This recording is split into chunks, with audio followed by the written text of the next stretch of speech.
కన్నడలో ఒక సామెత ఉంటుంది, ఆటకుంటూ లెక్కకిల్ల అని. అంటే వాడు ఆటలో ఉంటాడు కానీ వాడిని ఎవడు లెక్క పెట్టాడు. Coming to deep work hypothesis, it's the same. Hypothesis ఏంటంటే the ability to perform deep work is becoming increasingly rare yet very valuable in today's economy. ఎవరైతే డీప్ వర్క్ని వాళ్ళ కోర్ స్కిల్గా చేసుకొని కల్టివేట్ చేసుకుంటారో వర్కింగ్ లైఫ్లో వాళ్ళే ముందుకెళ్తారు.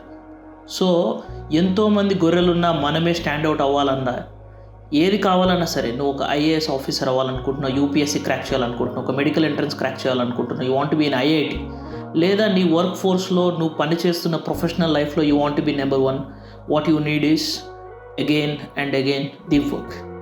కార్ల్ న్యూపోర్ట్ రాసిన ఈ బుక్లో ఏమంటున్నాడంటే, తన 2 goals of this book is, 1 is to convince you the deeper hypothesis is true. Second ఏంటంటే దీన్ని అడ్వాంటేజ్గా తీసుకొని నీ బ్రెయిన్ ట్రాన్స్ఫార్మ్ చేసుకొని నీ ప్రొఫెషనల్ లైఫ్లో నెక్స్ట్ లెవెల్కి ఎలా వెళ్ళాలో చెప్పడమే ఈ బుక్ యొక్క లక్ష్యం.